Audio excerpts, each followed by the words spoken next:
দাজ্জাল এখন কোথায় আছে? উত্তর, সে পৃথিবীতেই আছে। কোথায় আছে? পৃথিবীতেই। কোথায় আল্লাহ পাক রেখেছেন আমরা জানি না, তো সে যে পৃথিবীতেই আছে তার প্রমাণ তামিম দারির একটা হাদিস। তামিম দারি রাদিয়াল্লাহু আনহু একটা দ্বীপের মধ্যে দাজ্জালকে বন্দি অবস্থায় দেখেছেন। দেখে নবীর কাছে এসে বলেছেন যে আমি এটা দেখেছি। নবী সাল্লাল্লাহু আলাইহি ওয়াসাল্লাম বলেছেন, আমি তোমাদেরকে যে দাজ্জাল সম্পর্কে সতর্ক করেছিলাম এটাই সেটা, সে বের হবে অচিরেই। এবং সেদিন সে বলেছিল যে এই বাইসানের খেজুর বাগানে খেজুর থাকবে না, এখন সেখানে খেজুর নাই। সে বলেছিল তাবারিয়া হ্রদে যখন পানি থাকবে না তখন আমি বের হব, এখন তাবারিয়া হ্রদে পানি নাই, সময় ক্লোজ। সে কোথা থেকে বের হবে? উত্তর, তার বের হওয়া সম্পর্কে তিনটা বর্ণনা পাওয়া যায়। এক, সে ইস্পাহান থেকে বের হবে। ইস্পাহান হচ্ছে ইরানের একটা জায়গা। কোন জায়গা? ইরানের একটা জায়গা, এবং সেখানে ইস্পাহান নামে একটা জায়গা আছে। এমন হতেই পারে যে ইরান এই জায়গাটুকু অচিরেই বা ভবিষ্যতে ইসরায়েলের অন্তর্ভুক্ত হয়ে যেতেও পারে। কেন? 1974 সালে আরব ইসরায়েল যুদ্ধের সময় কি সিরিয়ার ওই যে আপনার গোলান মালভূমি, মিশরের সিনাই উপত্যকা, এগুলো কি ইসরায়েলের অন্তর্ভুক্ত ছিল? পড়াশোনা করেছেন কিছু? এগুলো ইসরায়েলের অন্তর্ভুক্ত ছিল না, এগুলো মিশরের এবং সিরিয়ার ছিল। মাত্র 6 দিনে সে এই আরবদেরকে পরাজিত করে ওই জায়গাগুলো দখল করে ফেলেছে। মাত্র 6 দিনে। কতদিনে? মাত্র 6 দিনও টিকতে পারে না এই মুসলিমরা তার সামনে।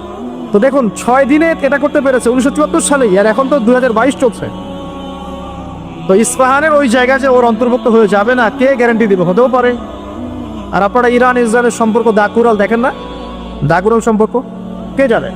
আচ্ছা, আরেকটা বর্ণনা এসেছে সে বের হবে খোরাসান থেকে। খোরাসান মূলত এই জায়গাটুকুর মধ্যেই পড়ে যায়। আরেকটা হাদিসের মধ্যে আছে শাম এবং ইরাক, ইরাক এবং শাম। শাম মানে যে প্যালেস্টাইন, লেবানন, জর্ডান, এই পুরো জায়গাটার নাম শাম।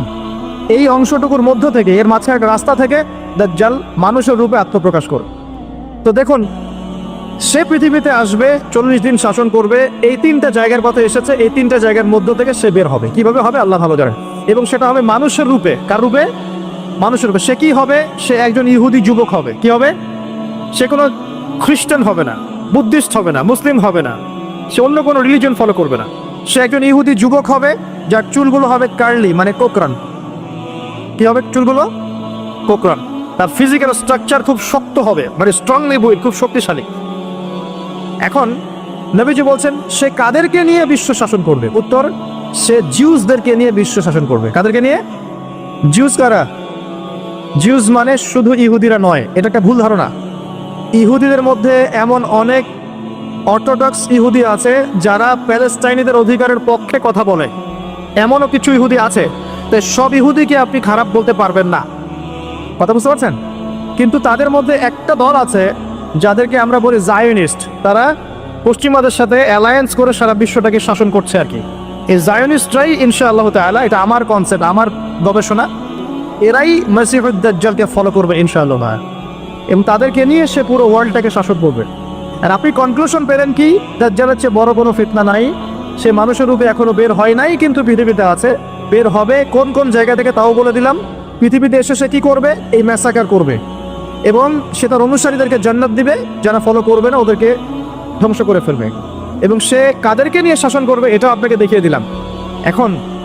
এখন আসেন, সে যাদেরকে নিয়ে ওয়ার্ল্ডটাকে শাসন করবে তাদের দিকে তো তাকিয়ে দেখি। আজকে থেকে 100 বছর আগে এই জায়নিস্ট বা জায়নিজমের সাথে যারা জড়িত, ইহুদিদের কি কোনো থাকার জায়গা ছিল? তারা কি প্যালেস্টাইনে ছিল?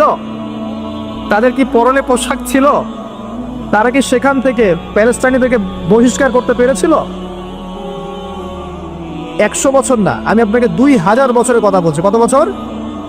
2000 বছর পর্যন্ত তারা সেখানে প্রবেশ করতে পারে নাই। আর রাসূল সাল্লাল্লাহু আলাইহি ওয়াসাল্লামের জামানা, তারপর আবু বকর সিদ্দিক, তারপর ওমর, তারপর উসমান, তারপর আলী রাদিয়াল্লাহু আনহুম, তারপর উমাইয়াদের প্রায় 90 বছর, আব্বাসীয়দের 500 বছর, ফাতেমিদের খেলাফত, কর্ডোভার ইসলামী খেলাফত, মামলুকদের শাসন, সালাউদ্দিন আইয়ুবী রাহিমাহুল্লাহর সময়, এই মুঘলদের সময়, ওসমানীয়দের সময়, কোনো সময় তারা প্যালেস্টাইনে ঢুকতে পারে নাই। 1914-এ যখন ফার্স্ট ওয়ার্ল্ড ওয়ার হয়েছে, তারপর ব্রিটেন সেখান থেকে চলে গিয়ে ওদেরকে জায়গা করে দিয়েছে। ওইখান থেকে 100 বছর হয়ে গেল তারা সেখানে আরবদের নাকের ডগায় বসে পুরো আরবদেরকে না, পুরো বিশ্বকে শাসন করছে। দাজ্জালকে আপনি দেখেননি, তার অনুসারীদেরকে আপনি দেখেন। তাদের অবস্থা এখন কি? জি বলছি, যাদের থাকার জায়গা ছিল না, খাবার ছিল না, পানি ছিল না, কোনো সার্বভৌমত্ব ছিল না, কোনো রাষ্ট্র ছিল না, তারা এখন পুরো বিশ্বে শক্তিশালী। শুধু তাই নয়, যারা মিলিটারি অ্যাফেয়ার্স সম্পর্কে জানেন, যারা পলিটিক্স করেন, যারা আপনার অর্থনীতি বোঝেন, তারা আমার কথা বুঝবেন, অন্যরা হয়তো বুঝবে না। তারা সেখান থেকে সারা ওয়ার্ল্ডের ব্যাংকিং সিস্টেমগুলো নিয়ন্ত্রণ করে ফেলেছে। আপনি ওদের বাইরে যেতেই পারবেন না। এবং তারা ওদের ব্যাংকিং সিস্টেম দিয়ে সারা ওয়ার্ল্ডকে সুদখোর বানিয়েছে। সুদ ছাড়া কোনো লোন তারা দিবে না। একটা IMF এর লোনের জন্য কত চড়াই উতরাই পার করতে হয় আপনি জানেন না। ইকোনমিক্স পড়েন তাহলে বুঝবেন। এমনি এমনি দিবে না, সুদ ছাড়া তো দিবেই না। আর সুদটা আমাদের শোধ করতে হবে না, শোধ করতে হবে। তো এদের সিস্টেমটাই সুদভিত্তিক ইকোনমিক সিস্টেম। ফাইন্যান্সে যান, ফাইন্যান্স, পুরো ওয়ার্ল্ডের যে ফাইন্যান্সগুলো আছে এগুলো ওদের হাতে। মিডিয়াতে যান, সারা ওয়ার্ল্ডের বড় বড় মিডিয়াগুলো ওদের হাতে। আপনি পলিটিক্যাল দর্শনগুলোতে যান, পুরো ওয়ার্ল্ডে যে পলিটিক্যাল সিস্টেমগুলো চলছে এগুলো লঞ্চ ওরাই করেছে। খেলাফা নাই, ওই যে খলিফা খেলাফা এটা বাদ, এখন ওদের দর্শনগুলো চলছে। তারপরে কি, অস্ত্র শস্ত্রের দিকে যান, অস্ত্র শস্ত্র, সারা বিশ্বের যত মারণাস্ত্র, নিউক্লিয়ার ওয়েপেন্স এবং থার্মো নিউক্লিয়ার ওয়েপেন্স সবকিছু এখন ওদের কাছে। কয়টা মুসলিম কান্ট্রির কাছে নিউক্লিয়ার ওয়েপেন্স আছে বলেন? কয়টা মুসলিম কান্ট্রির কাছে আকাশ প্রতিরক্ষা ব্যবস্থা আছে, মিসাইলস আছে? উত্তর কোরিয়ার কাছে থাকলেও দেখা যায় যে তুরস্কের কাছে নাই। দেখবেন যে কি বলবো, চায়না, রাশিয়া ওদের কাছে থাকলেও আমাদের আরব কান্ট্রির কাছে নাই। তো দেখেন, ওয়ার্ল্ডকে এই জায়গা থেকে বলছেন বিশৃঙ্খলা করে না। দাজ্জালকে যদি বিশ্ব শাসন করতে হয়, আপনাকে যদি বিশ্ব শাসন করতে হয়, আমাকে যদি বিশ্ব শাসন করতে হয়, তাহলে আমাকে বিশ্বের মিডিয়া, প্রযুক্তি, ফাইন্যান্স, ইকোনমিক্স, পলিটিক্স নিয়ন্ত্রণ করতে হবে কি হবে না? সহজ কথা বলেন, হবে কি হবে না? হবে না? আপনার যদি ইকোনমিক কোনো পাওয়ার না থাকে, ডমিনেন্স না থাকে, আপনি কি সারা ওয়ার্ল্ডের ইকোনমি নিয়ন্ত্রণ করতে পারবেন? শ্রীলঙ্কা কি পারবে সারা বিশ্বের ইকোনমি নিয়ন্ত্রণ করতে? পারবে? বাট USA পারে, কারণ ডলার। কারণ কি? ডলার। বুঝতে পারছেন কথা? এই যে মালদ্বীপ, মালদ্বীপ কি পারবে সারা ওয়ার্ল্ডের মিডিয়া নিয়ন্ত্রণ করতে পারবে? পারবে না। বাট ইসরায়েল পারবে, বাট বিকজ ওর কাছে গুগল, অ্যাপল ট্যাপল সব ওদের। তার মানে এক কথায়, ওয়ার্ল্ডকে রুল করতে হলে আপনার ওয়ার্ল্ডের বড় বড় জিনিসগুলোকে নিয়ন্ত্রণ করতে হবে না? দাজ্জাল না আসলেও তার অনুসারীরা এগুলো অলরেডি নিয়ন্ত্রণ করে ফেলছে। আমি কি এখন আপনাদেরকে বোঝাতে পারছি যে নূর বা আলো কি জিনিস? নূর অর্জন করলে আপনি এমন কিছু দেখবেন, এমন কিছু বুঝবেন যেটা সবাই বুঝবে না। কিন্তু একজন সাহাবীর নাম বলি, আনাস বিন নাজার। কি নাম? আনাস বিন নাজার রাদিয়াল্লাহু আনহু। তিনি উহুদের যুদ্ধের মাঠে কি করছেন আমি আপনাকে দেখাই। একটা গুজব ছড়িয়ে পড়েছে যে মুশরিকরা মুহাম্মদ সাল্লাল্লাহু আলাইহি ওয়াসাল্লামকে তাকে হত্যা করেছে। নাউজুবিল্লাহ। কারণ উহুদের যুদ্ধে আমাদের নবীর এখানে আঘাত লেগেছে, এই যে ভ্রুর এই নিচে কড়া ঢুকে গেছিল, একটু পায়ের মধ্যে আঘাত পেয়েছিলেন, তারপর দাঁত মোবারক শহীদ হয়ে গিয়েছিল। আব্দুল্লাহ বিন কামিয়া নামে এক লায়নাহুল্লাহ, এক মুশরিক নবীজিকে আঘাত করেছিলেন। ঠিক আছে, একটা গুজব ছড়িয়ে পড়েছিল যে মুশরিকরা মুহাম্মদ সাল্লাল্লাহু আলাইহি ওয়াসাল্লামকে হত্যা করেছে। নাউজুবিল্লাহ।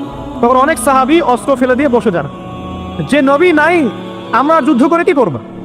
কথা বুঝতে পারছেন? তারা হাতে হাত রেখে বসে আছে। এখন এই আনাস বিন নাদর রাদিয়াল্লাহু আনহু তিনি বলছেন, কি হয়েছে তোমাদের, সমস্যা কি? তখন সাহাবীরা বলছেন, মুহাম্মদ সাল্লাল্লাহু আলাইহি ওয়াসাল্লাম তো শহীদ হয়েছেন, ইন্তেকাল করেছেন, আমরা যুদ্ধ করে কি করব? তখন আনাস বিন নাদর রাদিয়াল্লাহু আনহু বলছেন যে মুহাম্মদ সাল্লাল্লাহু আলাইহি ওয়াসাল্লাম যদি নিহত হয়ে থাকেন, তাহলে আমরা আর বেঁচে থেকে কি করব? চলো আমরা যুদ্ধ করে শহীদ হয়ে যাই, আমরা আর এখানে বেঁচে থেকে কি করব? তখন তিনি ছুটছেন ঘোড়া নিয়ে। আর সাদ বিন মুয়াজ নামে একজন সাহাবী। কোন সাহাবী? সাদ বিন মুয়াজ। এই সাহাবী বলছেন যে তুমি কোথায় ছুটছো? তখন আনাস বিন নাদর রাদিয়াল্লাহু আনহু বলছেন, আল্লাহর কসম করে বলছি, আমি উহুদ পাহাড়ের পিছন থেকে জান্নাতের ঘ্রাণ পাচ্ছি। কে বলছে এই কথা? আনাস বিন নাদর রাদিয়াল্লাহু আনহু। তিনি ছুটে গেলেন, গিয়ে বীর বিক্রমে যুদ্ধ করলেন। পরে তিনি যখন শহীদ হয়েছেন, তার লাশটাকে চেনাই যাচ্ছে না। তার লাশের মধ্যে 80টার বেশি তরোয়ারের আঘাত ছিল। কতটা? পরে হাতের নখ, তার বোন যুদ্ধ শেষে হাতের নখ দেখে তাকে শনাক্ত করেছেন, ইনি আনাস বিন নাদর রাদিয়াল্লাহু আনহু। সবাই সবকিছু দেখবে না, সবাই সবকিছু শুনবে না। আল্লাহ পাক যাদেরকে নূর দিবেন আল্লাহর পক্ষ থেকে, তারা অনেক কিছুই দেখবে যেটা অন্যরা বুঝতে পারবে না। এখন আমি দেখালাম সে সশরীরে এখনো বের হয় নাই, তাতে কি হয়েছে? তার অনুসারীরা কিন্তু সারা ওয়ার্ল্ডে এখন শক্তিশালী হয়ে গেছে, এবং এটা বিশ্বে প্রথমবারই হয়েছে। এর আগে কখনো হয়নি এমনটা। বরং বিশ্বে শতাব্দীর পর শতাব্দী ইহুদি খ্রিস্টানদের মধ্যে কোনো বন্ধুত্ব ছিল না, বরং এরা একে অপরের শত্রুই ছিল। 1800 শতাব্দীতে এসে 1897-এর দিকে এসে এরা এই মুভমেন্ট ফর্ম করে বিশ্বে এগিয়ে গেছে। তো ওরা যখন এত শক্তিশালী হয়েছে, আমরা এই সময় কি করছিলাম ভাই? আমরা ওই সময় আমাদের অটোম্যান খেলাফত হারিয়ে বেড়েছিলাম, প্রত্যেকটা মুসলিম কান্ট্রির মধ্যে ফাসাদ লাগিয়ে দেওয়া হয়েছিল, আমাদের আধ্যাত্মিকত্ব কমে গেছে।